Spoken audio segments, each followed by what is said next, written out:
Hello and welcome to Stories of Scotland, a podcast about the history, nature and folklore of Scotland. I'm Jenny, an apex predator. And I'm Annie, a happy herbivore. Well then, you had better watch your back, Annie, because in this episode, we are going in search of the ultimate happy herbivore hunter, the wolf. Oh no. Oh yes. For as far back as there have been humans on this land, there have also been wolves. The grey wolf was once common in Scotland and all of the British Isles, but the last stronghold for the wolf was Sutherland, a large area of land that covers much of the Scottish Highlands, stretching from coast to coast. And so, we're going to explore Sutherland in search of the once mighty wolf. Well, that's exceptionally handy because Sutherland is another underrepresented area on our interactive stories map, which shows the locations that we've talked about in each of our episodes. This series, we're exploring the places we have so far missed, and Sutherland is definitely lacking. What a coincidence! You can visit our stories map on our website and explore Scotland in a whole new way. Whilst wolves are still found in the heavily forested areas of Europe today, they have been extinct in Scotland for many centuries. But to understand the story of the wolf in Scotland, we have to travel back in time to when wolves were not only common, but the rulers of this land. At the end of the last ice age, around 10 to 12,000 years ago, the great ice sheets that covered all of Scotland slowly receded, and in their wake, life followed. Over thousands of years, the scoured, barren landscape was gradually transformed. First, lichens spread across the rocks, breaking them down and creating an incredibly thin soil. But all it takes is a little soil and boom, soon there's grasses, shrubs, and hey, even little trees start to take root. Hello, baby trees. Hello, Annie. By about 7,000 years ago, these little trees had paved the way for the great forests that covered all of Scotland, from the coastline to the uppermost limits of survival on the high mountains. Even Orkney and Shetland were covered in a healthy birchwood forest. Depending on the geographic location, the forest was composed of different tree species. But because we're looking at Sutherland, let's look at the forest that thrived there. By 5,000 years ago, a huge woodland called the ancient Caledonian Forest was thriving in the Highlands of Scotland, covering a huge 15,000 kilometres squared. That's about 20% of all of Scotland. The Caledonian Forest consisted mainly of Scots pine, rowan, birch, oak and juniper trees, much the same that we see in the native forests of this area today. The forest would have been thick with ferns, mosses and lichens, and a whole ecosystem teeming with plant life. But not just plant life. There would have been countless birds, swarms of insects, mountain hares, goats, beavers, lynx, brown bears, and of course, grey wolves. Alongside these wild animals, we also have a population of Neolithic humans. These people are beginning the transition from a nomadic hunter-gatherer way of life into a settled agricultural one. So as new agricultural knowledge is spreading throughout the land, our hunter-gatherers who were living within the extensive forests became Neolithic farmers. Once a group of hunter-gatherers had settled in one spot, they began altering the landscape around them. These folk used their stone axes to fell trees for construction materials, to build their settlements. Whilst doing this, they also cleared swaths of forest for agriculture and pastoral use.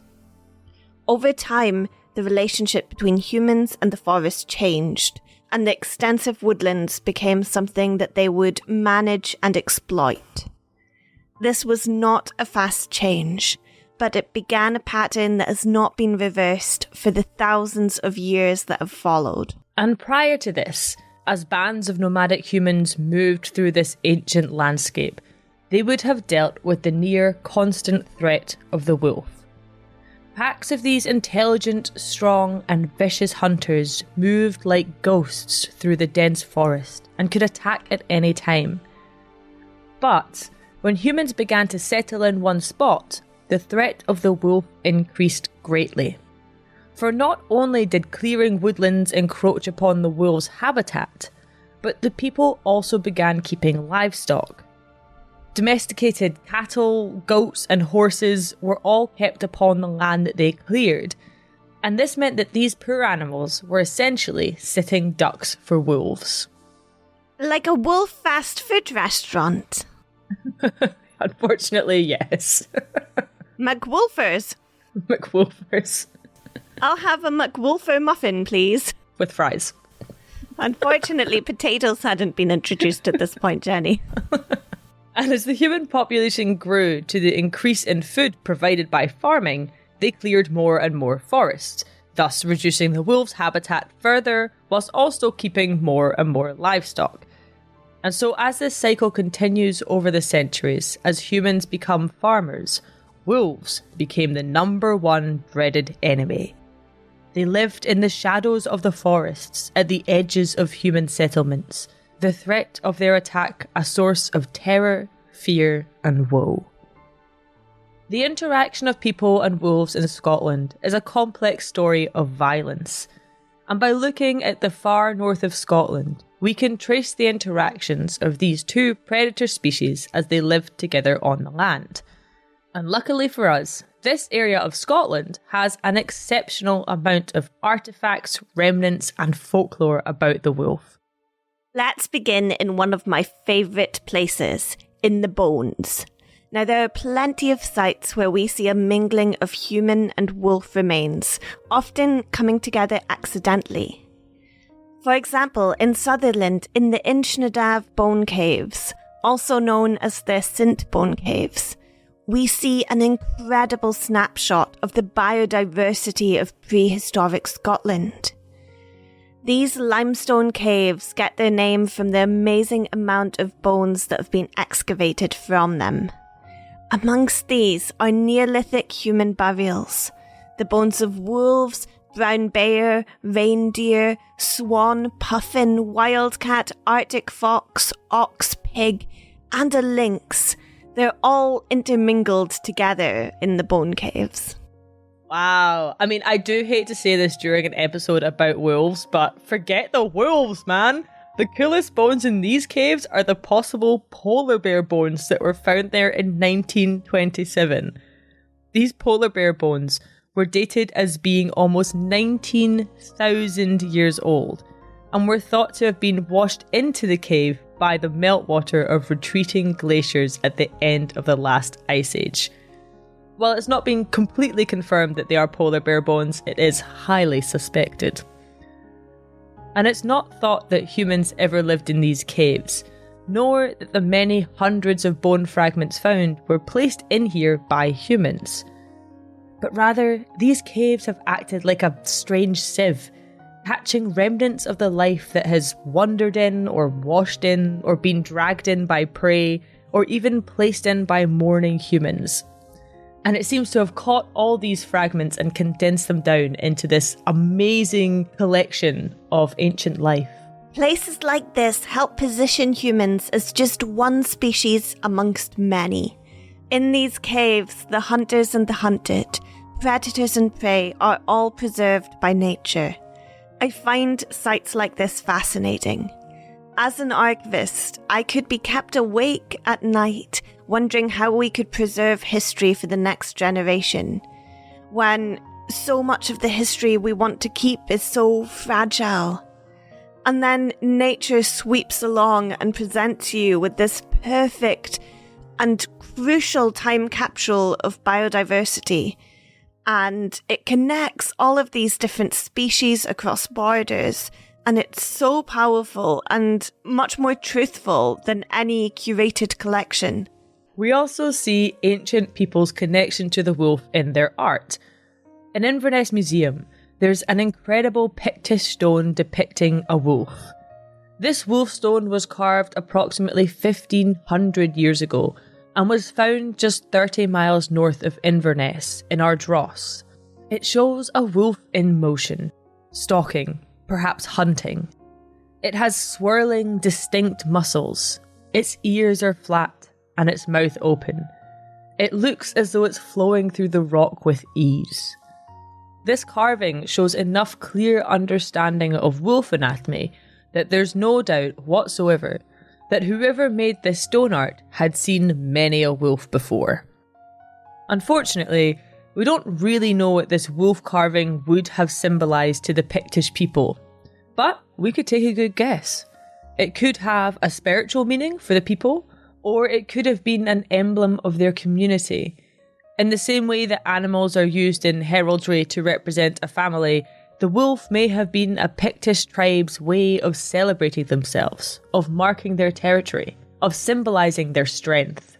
The wolf stone was also found alongside another stone that was carved with a deer, so perhaps it's showing the predator and prey relationship, something that symbolises the balance of life, the deer and the wolf. Oh, I like that interpretation.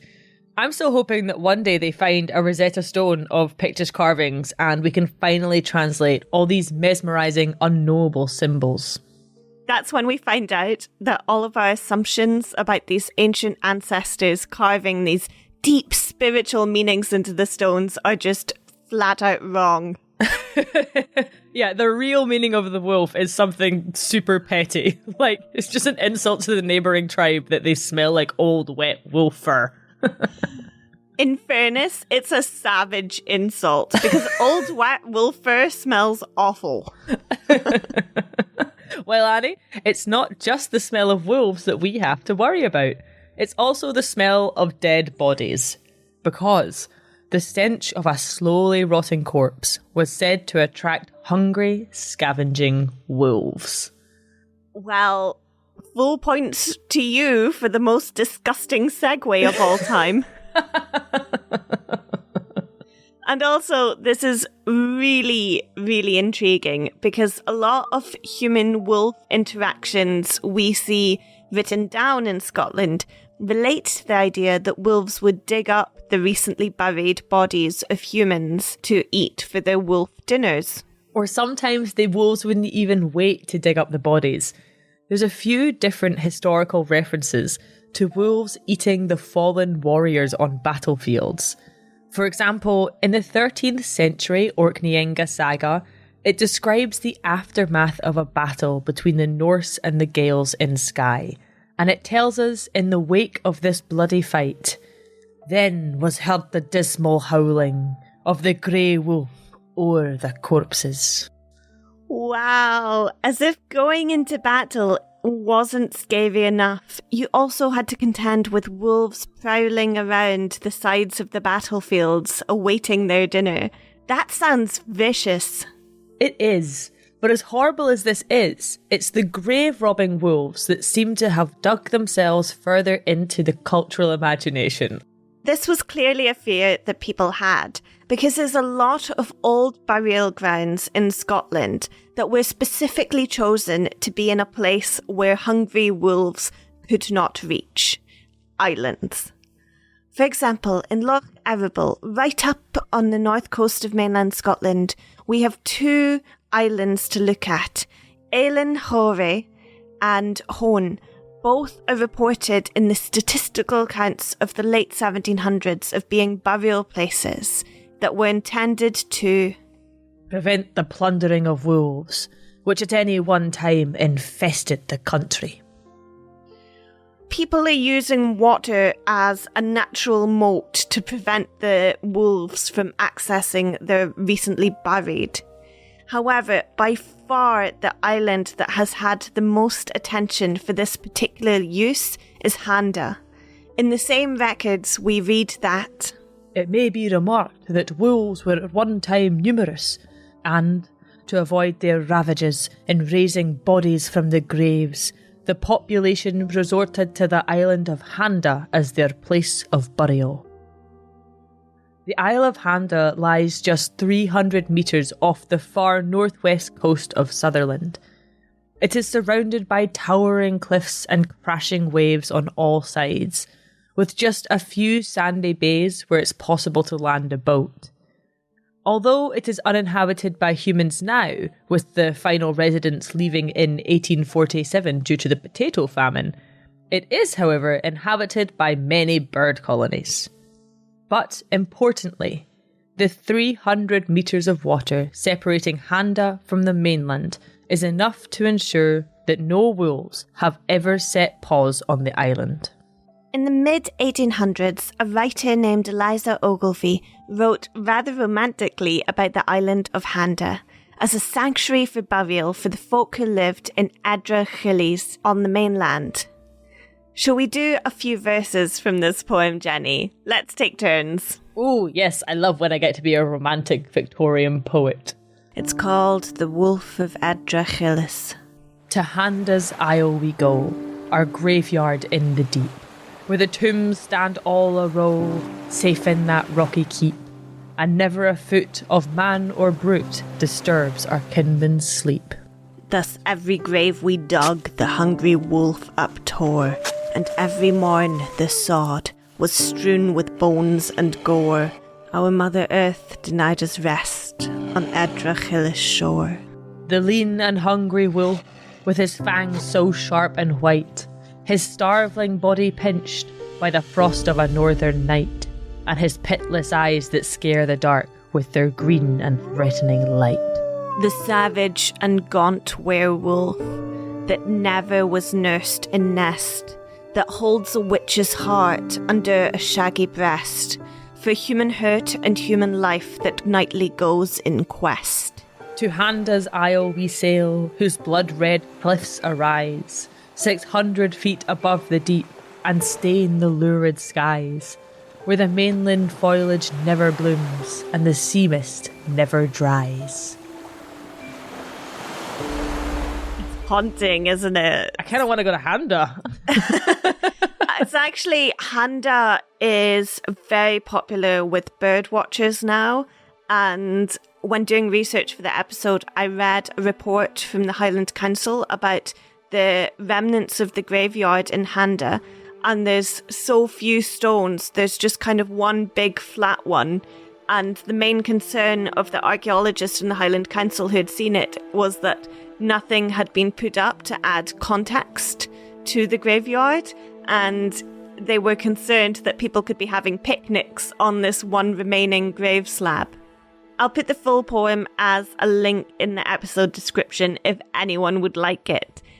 I was aware of the wolf avoidance burials on Handa because this very romantic poem had solidified Handa in the cultural imagination as the main burial island, but there were loads of them.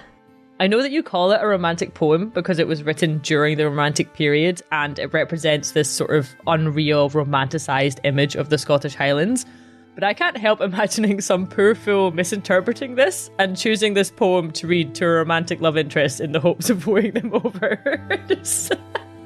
Here's this super romantic poem about corpses being dug up by wolves and the desperation of a small community in the Highlands. Hey, it would probably work for you, actually. You're like, yeah, that's what I mean. You're like, more bones. If they presented me with a really impressive whalebone at the same time that they had scavenged from a lovely beach, I would melt. We could definitely get ChatGPT to write us a romantic wolf poem. Okay, yeah, we're doing that now. Join our Patreon to see Annie and I dressed as wolves reading a ChatGPT romantic wolfbone poem. Though there are legends of burials on islands all over Scotland because of this same fear of hungry wolves, our poet, Eliza Ogilvie, adds some quite fun mythology to this particular story. Man, I don't know, Annie. It sounds like Eliza's just buttering cheese over here. Isn't there enough lore in this already? There's no double dairy here, Jenny. The folklore that our Ogilvie puts forward was that there was a very old woman who lived on the banks of Loch Stack. She lived between the silent waters of the loch and a large, shadowy stone cairn. Every day she watched the village youth as they lived, laughed and loved. And she looked on from her lonely cairn and she felt bitter that she was not laughing, living or loving. So she glared with envy on these local youths. Because she was always giving them a really nasty look, everyone avoided her cairn. She was known to be so angry they just didn't want to bother her. Her whole presence became a warning, a tale for misbehaving children. Then, suddenly, one day, without a word, she vanished. Everyone in the village was secretly quite relieved that she had disappeared. However, peace didn't follow. Instead, a fierce storm hit and the skies erupted. But worse still, after the storm, the wolves came forward. They desecrated the graves of the village's ancestors, unearthing them in a monstrous hunger. The locals were horrified by the ravage of the wolves, and could think of no other explanation for the violent storm and the woeful wolves than a curse from that angry old woman. They looked to one another and they said she must have been a witch. That's when the village came to the unanimous decision that they must bury their dead across the sea on the island of Handa, outside the power of the witch. So, with heavy hearts, they sailed across the turbulent waters to Handa, carrying the remains of their ancestors. But from then on, whenever they entered their boats to carry the bodies of their dead, the wolves of Loch Stack would howl upon the shores, where the waters held the secrets and haunting memory of the old witch. You know, I think it might be quite fun to be a wolf witch. I relate. I read this story and I just thought, lovely cairn? What a great place to live. Wolf friends? Yes, please. To me, this folklore just feels like a way to dislike an isolated old woman who has good taste in decoration of her old cairn. I would happily move into an old stony cairn in a heartbeat. You know, just live bolder, laugh harder, love cairnfully. I might get that made, put that on a t-shirt. Although wolves may have occasionally had a wee dig at some graves, we never blame the old hen wife who lives by the loch. She's collecting stones, not piling bones. That's Annie's job. And on a vaguely related note, if anyone is a fan of taxidermy like me, there is in fact a stuffed wolf in Inverness Museum, poised as though it's digging something up. It feels a bit harsh that there's not a bone in that glass display cabinet with the wolf. Someone give that wolf a bone. Just preferably not a human one.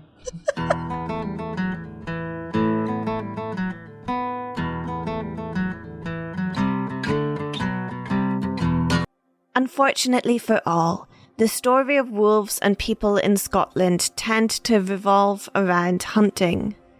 As we explored earlier, wolves sometimes hunted livestock, and so humans hunted wolves. By the Middle Ages, the wolf and human populations were really clashing, and we see the rise of professional wolf hunters whose job was to control the wolf populations. In the records, we can see that there were wolf hunters being employed by Scottish monarchs and large landowners to protect their livestock. And then there was also value in killing wolves for their pelts or for exchange. Hector Boas wrote that an early Pictish king, Dorvadilla, suggested that the slayer of one wolf to have one ox as his reward. Which seems like a massive trade to me. Just one wolf for a whole ox?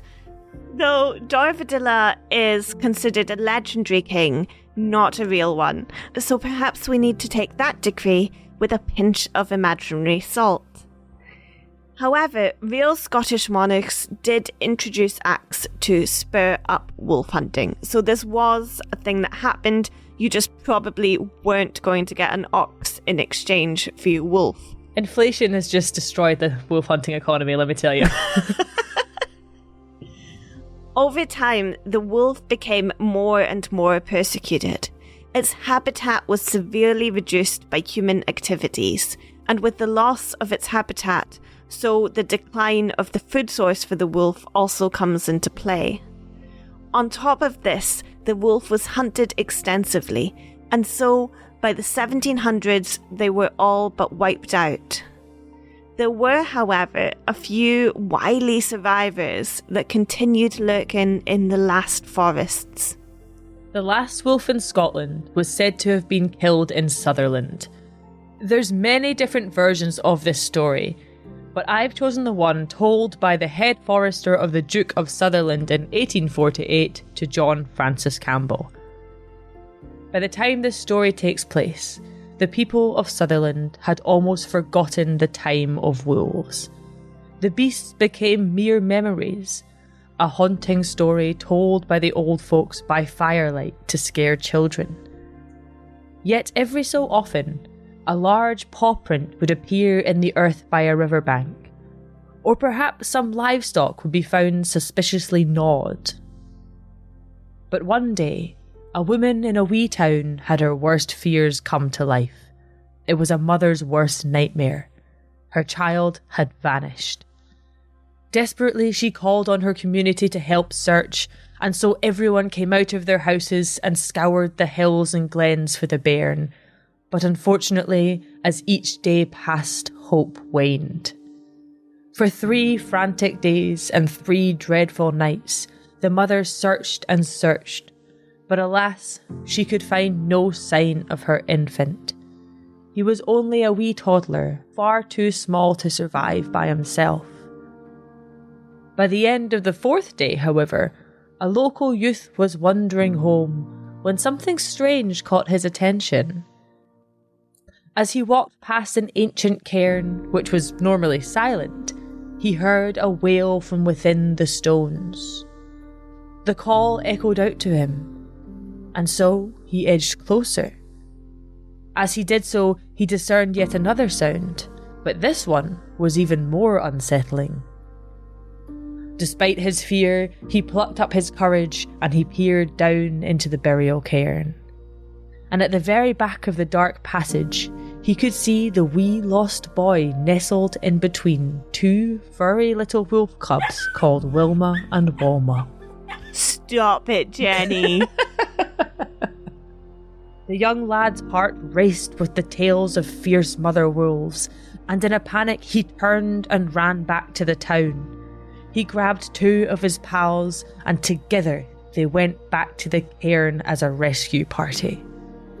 However, by the time the 3 youths had arrived at the cairn, the mother wolf had returned to her cubs, and so this makeshift rescue brigade hid in a thick bush, waiting for the mother wolf to leave the cairn once more. When she did, and the coast was clear, one of the young lads stood guard at the entrance cairn as the other 2 went in to save the wee boy. However, from afar, the mother wolf heard the cries of her pups and she ran like the wind back to her babies. The boy standing guard at the cairn heard the thundering of her paws as she approached and felt the whoosh as she darted past him, lunging for the opening of the cairn. But thinking fast as the blur flew by, he reached out and grabbed her tail. He held on tightly for dear life. The wolf mum could see her puppies, but the boy was holding her too firmly for her to reach them. Inside the cairn, his companions shouted out, "Why is it so dark? What's keeping the light from us?" As the inner chamber had suddenly been cast in darkness. The cairn guard called back to them, "If the hairy root of the wolf breaks, believe me, you'll know."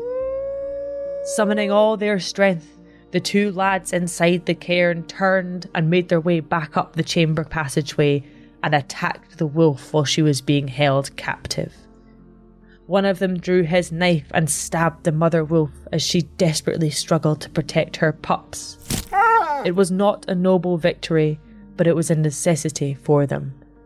They saved the toddler, but the question of the wolf pups remained. Without their mother, the pups had no chance of survival.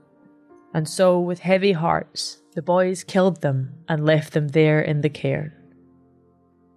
That day, the wee toddler was returned to his mother, who was overjoyed to hold her baby safe in her arms. Though it was said that the child was never quite the same after its 3 days with the wolves. Perhaps he was changed by an experience where human and beast blurred. He had been welcomed by the wolves, deserving of protection and warmth despite his species. And sometimes he would be seen gazing at the full moon, his eyes filled with sorrow.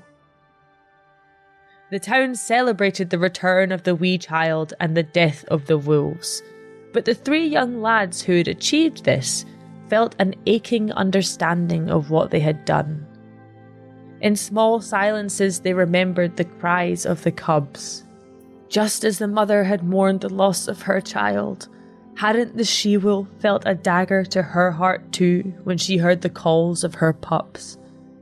While the human had returned to its loving mother, the wolves were left for the other world. And so the sun had set on the Last Wolves of Sutherland. Their story is not that of an evil beast brought down by heroes, but rather a mother wolf who sheltered a human child and was brutally killed for the deed. Wow, Jenny, that's a really sad story. It's as though the mother wolf looking after the human infant is nature offering us this olive branch that we could coexist. The mother wolf is saying, hey, I'm happy and willing to look after you. And the youths are saying, hey, you scare us just a little bit, so we're going to kill you and your pups. I think the original story is meant to be happy and uplifting and a triumphant tale. There's almost like the comedy part of the boy holding on to the wolf's tail. However, it is hard reading it now not to feel the profound consequences at the end of this story, when the species is suddenly extinct in Scotland. The more well-known version of this story has a man named Poulsen as a great wolf hunter. It's very similar to the story I've just told, except it doesn't include a missing child. Instead, Poulsen sends his child and another boy into a wolf's lair to kill the cubs in there, and while they are in this process, the mother wolf returns. Poulsen grabs onto the mother wolf's tail in much the same fashion, and then slaughters her with his knife. There's actually a stone erected to it just north of Brora, claiming that Poulsen killed the last wolf in 1700 in that area. So Scotland was a very different place back then. Animals were a resource to be exploited, and human interactions with nature were driven by dominance. On the other hand, I grew up on a farm with livestock, and I understand the economical and emotional cost of seeing your animals dead because of predators. Though, where I grew up, we just had badgers and foxes, not wolves. Either way, this story tells us of a very different relationship to what we see with the Ardross Stone, the wolf carving, which showed a clear respect for the wolf from that community. And this seems to have completely dissipated 1,000 years later when we see the folklore of the last wolf hunts. There's just not the same respect for the animal.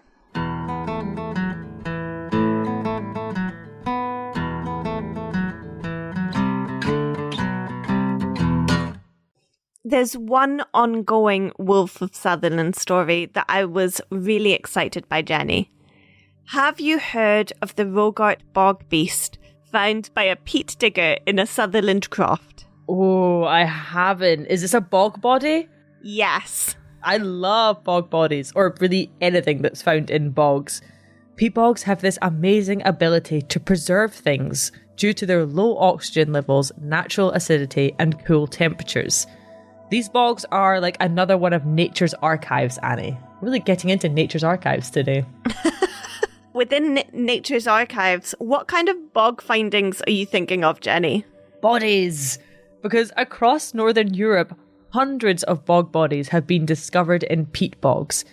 Peat bogs offer a very different environment to traditionally dug earth graves, and this results in a much higher preservation of tissue and significantly less disruption of the bones.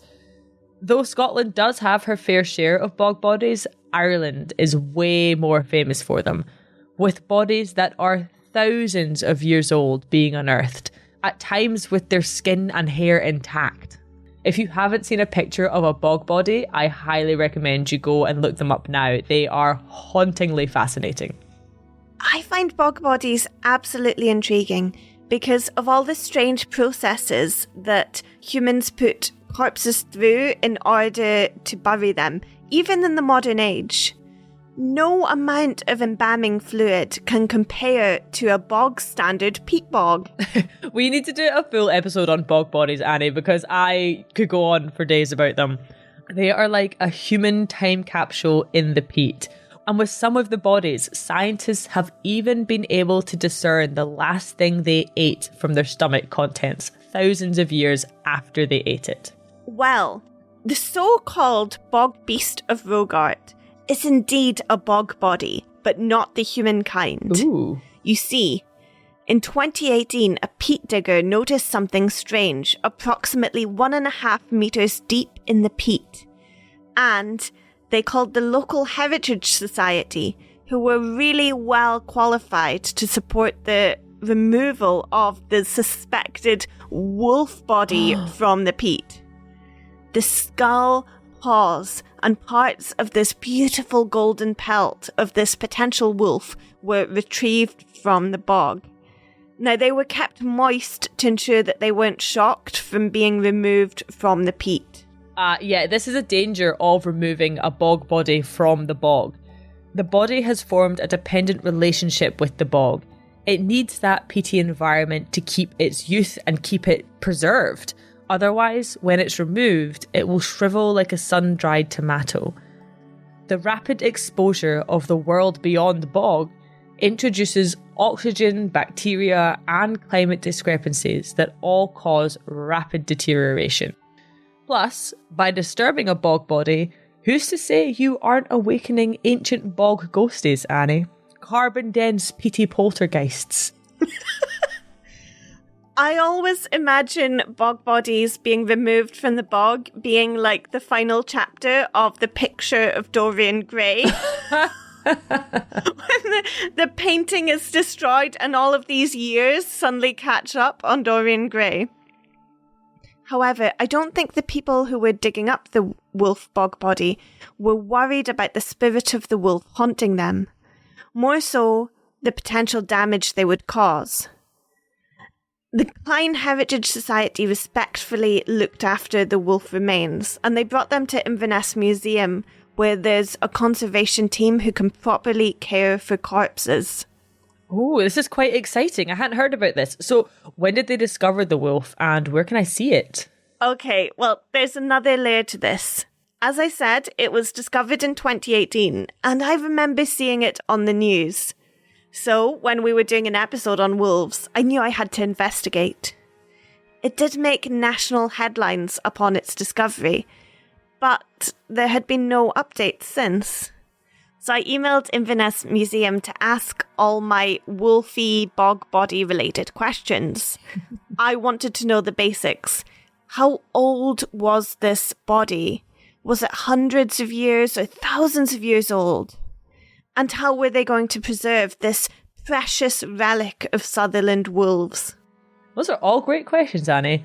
However, I myself would have asked if removing the guardian wolf of Rogart had brought any misfortune to the area or awakened any suspected ancient curses. But, yeah, each to their own, I guess. Well, to say I was shocked by the response was an understatement. Firstly, they gave me a description of the remains, and it matched a lot of what was in the news. The Rogart bog beast was mainly skeletal, though it had some hair and skin fragments still intact. Oh, that's interesting. That's enough for a supernatural wolf, guardian of the other world, if you know what I'm saying. However, visual identification of the skull and analysis of the tissue suggested that it was significantly more likely that the wolf was actually a dog. Oh no, I don't believe this. Our ancient wolf warden of the north is a dog? Instead of howling at the moon, it is wagging its tail. Oh, I'm actually so upset. However, they did say that there were some skeletal anomalies which made identifying this species more difficult. So I looked at an available picture of the jawbone and compared it to pictures of wolf and dog jawbones. Do you want to take a look? All right, okay, let's see. Okay, so the top of a wolf's jawbone is distinctly different from a dog, so it's quite clear difference in the jawbones. But looking at the bog body's jawbone, I can actually see what they mean, because the shape of it at the top is sort of right in between what a dog's and a wolf's look like. So I think there's still a chance this could be a wolf, Annie. Unfortunately, though, we're going on a date, carbon dating, and this is where the next blow comes in. Oh no. The corpse isn't several centuries or thousands of years old. It's from about 150 years ago. Around 1870, this was buried. The issue here is that wolves were extinct in Scotland long before that. Oh no. I mean, I don't know. It could literally be the last wolf in Scotland. I still have hope that the last wolf met its fate in a bog in Sutherland. Well, my guess is that this was actually the body of a farm dog that died and was then buried by its family. I mean, yeah, it is possible that a dog could have got lost and stuck in a bog pool that was, deeper than it looked and then sort of sunk to the bottom. And over time, it could have left the body deep in the peat, just, waiting for a peat digger to find it. So you admit that it's a dog and not a wolf, Jenny? I think you're probably right here, Annie. This is far more likely a haunted ghost dog rather than a haunted ghost wolf. Although I think if there's anything we've learnt, it's that peat is like a time machine. And I don't know, I feel like this wolf could well have found some sort of wolfy time wormhole and found itself in this bog. Inverness Museum currently has the bog dog in their freezer, which, from a curatorial standpoint, is a really interesting place to be. If it was a wolf's body, then you would definitely want to keep it in a museum, because this is such an iconic extinct animal of Sutherland with rich lore and cultural references. Yet, if well-meaning diggers deposited a 150-year-old farm dog in your freezer, I think there's maybe questions about why you shouldn't just rebury it in a pet cemetery. I don't know. I think that's pretty heartless, Annie. There's much that this 150-year-old potential wolf, though likely dog, can tell us about human-animal interactions. Like what, Jenny? Like, who's a good boy?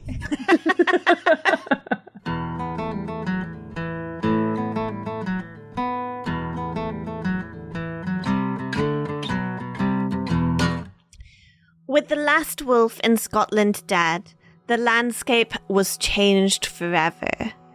The process that began with early Neolithic farmers was finally complete. We humans had won the battle against nature, but at what cost? That's a great question, Annie. Because by vanquishing this most hated of foes, we unwittingly unravelled the very fabric of the Scottish landscape. Yes, we humans had already been tugging on this thread for millennia, but the extinction of the wolf signifies a key pivotal moment for the entire ecosystem. Because when it comes to discussing ecology and the ecological systems of an area, there are two very important words that are tied to the wolf: apex and keystone. An apex predator sits at the top of its food chain. Picture a clearing in the ancient Caledonian forest. It's filled with lush green grass, and this grass supports a small family of happy rabbits. But every so often, stalking around the edge of the clearing, eyeing the rabbits greedily, is a grey wolf. It waits until a rabbit is within sight, and boom, it springs out from its shrubby cover and eats the rabbit. Poor rabbit. That's nature, Annie. And it's also a very simple food chain. Grass grows, rabbit eats grass, wolf eats rabbit. But nothing eats the wolf. It has no natural predators. It is at the top of its food chain. It's an apex predator. That is until you bring humans into the mix. But before we do that, let's find out what a keystone species is. A keystone species is one which holds a critical or key role in supporting the workings of an ecosystem as a whole. If you remove this one species from the ecosystem, it can no longer function like it used to. So let's go back to our rabbits and let's bring humans into the mix. As we've been discussing, humans have been busy hunting and killing every single wolf they can. Eventually, the species is utterly wiped out. Now back in our lush clearing, the rabbits are grazing away quite happily. And what do you know? There's no wolves left to spring from the shadows and eat one every now and again. Well, at least that's nice for the rabbits. Well, it is and it isn't. The populations now aren't being kept in check by the wolves. And so they get to doing what rabbits do best. And before you know it, their population has exploded. The little clearing is now positively hopping with happy rabbits. And this is great for the owl living in a tree nearby, because it can just fly down and scoop up a fresh rabbit whenever it feels like it. And so all of this owl's little chicks survive into adulthood, and they all decide to stay in the area because they have enough food from the rabbits to feed their own families. But there's one thing we're not considering here, Annie. And what's that? The grass. Not the grass! The grass. See, the grass can't grow fast enough to support all of the rabbits, and suddenly the clearing is stripped bare. The large number of rabbits are foodless and they can no longer survive. Their population suddenly crashes. Numbers plummet. Now this isn't just bad for the rabbits, it's also terrible for the many owl families living nearby, because now there's not enough rabbits for them to feed all of their own population, and so it crashes too. This is not a happy episode for animal families, and I love animal families. It's not, you're right, and this is also very simplified and a bit silly. But you can see that because the wolf has gone, the rabbit and owl populations are now thrown way out of balance. Don't forget the grass. True, the grass is also out of balance. Now, if you extrapolate this to an entire complex ecosystem with an intricate food web, the booms and busts of various species start affecting the whole thing, and it becomes anything but stable.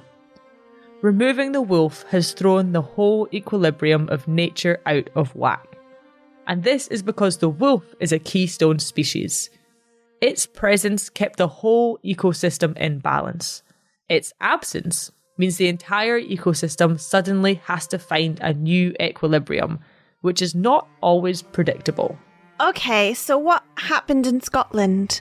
Well, in Scotland, rabbits weren't the wolves' main food source. Deer were. There are a few species of deer in Scotland, and up until the 1600s, their populations were kept in check by the many packs of wolves roaming through the forests. However, the difference between the hypothetical rabbit scenario and the real-life deer scenario is that nothing else eats deer. Have you ever seen an owl carry a deer off into the sunset, Annie? No, I haven't. Didn't think so. And so with the wolves gone, the deer have no natural predators, and therefore their population explodes. Another difference from the rabbit scenario is that despite this rapid population growth, there is no food shortage. Deers graze on grasses, sedges, heathers, and, very importantly, the shoots of young trees, all of which are very plentiful in Scotland, meaning that deer numbers can just keep on growing and growing and growing. Oh dear, things are tilting off balance again, aren't they? I can feel it. Was that pun intended? It was good. Yes, it was. And yes, things are being thrown off balance. Because at this time, the human population was also exploding, and huge areas of the ancient Caledonian forest were being felled to fuel this growth.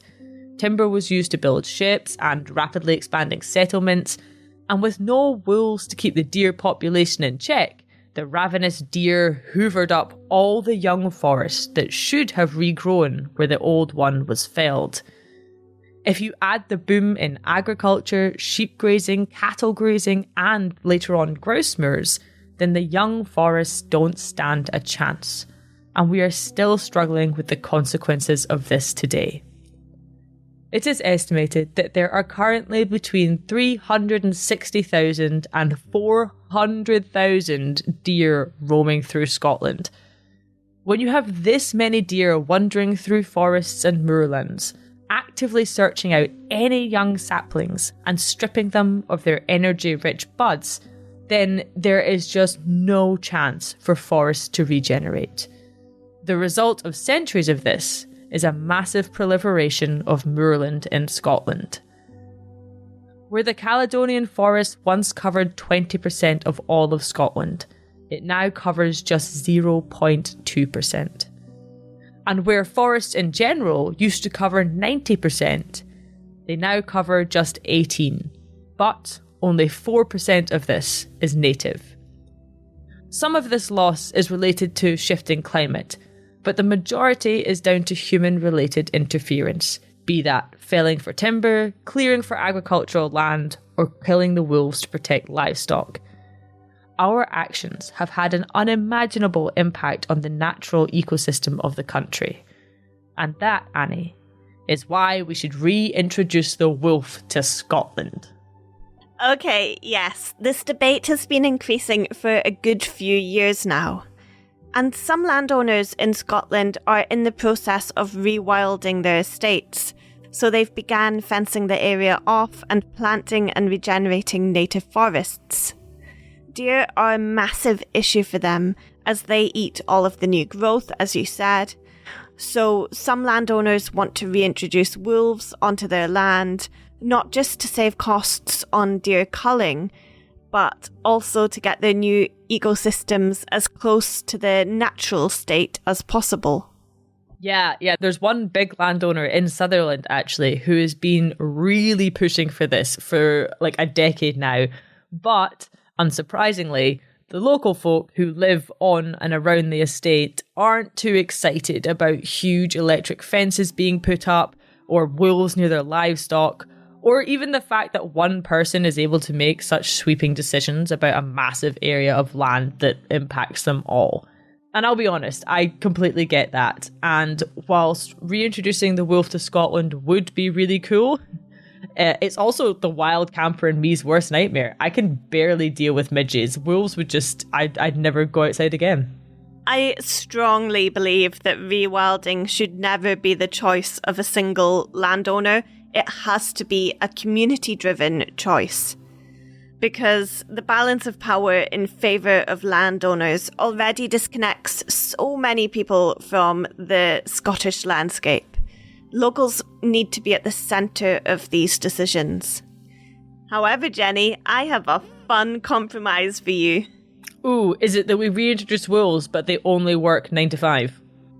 Unionised wolves, Jenny, that's the solution. No, not unionised wolves. I say instead of wolves, we reintroduce the Eurasian lynx to Scotland.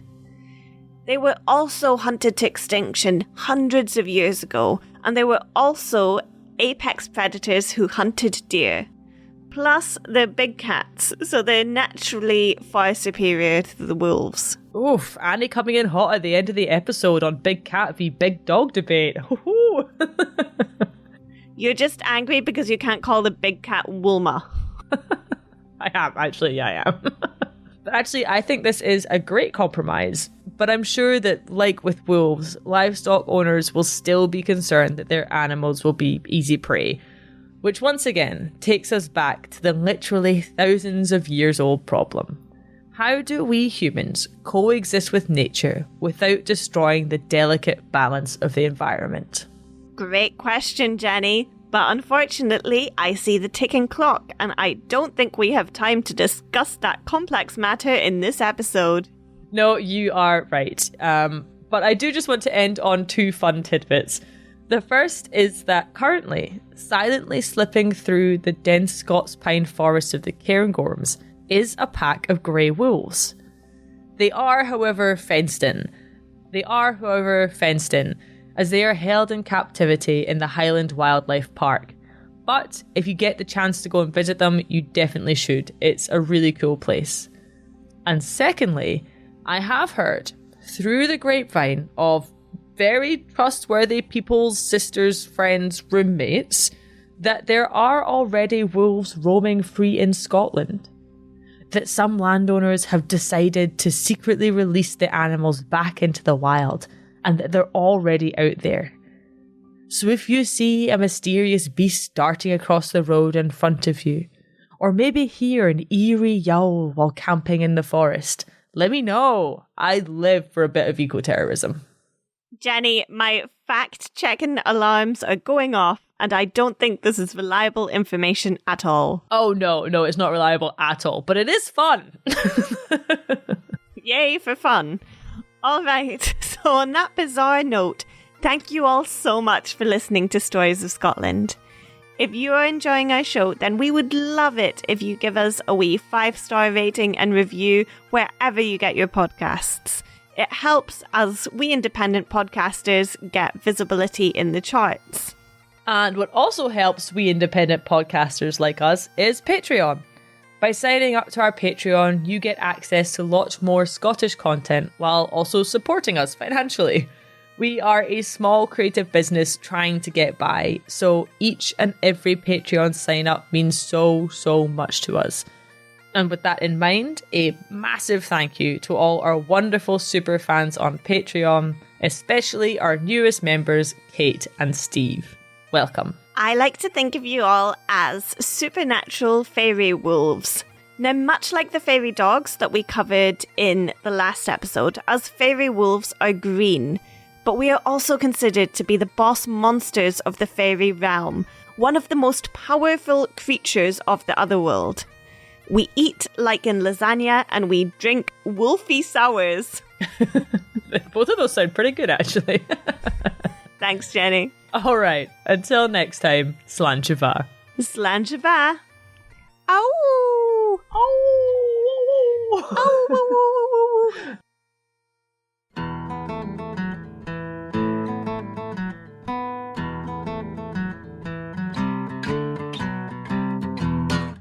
It's the grave-robbing wolves that seem to have dug themselves further into the cultural imagination. I see what you did there with the dug themselves in. That's a good pun. I like that. Pun intended. In Adracheles. What if it's Edrachilles? It's not Adrachilles. Live bolder, laugh harder, love cairnfully.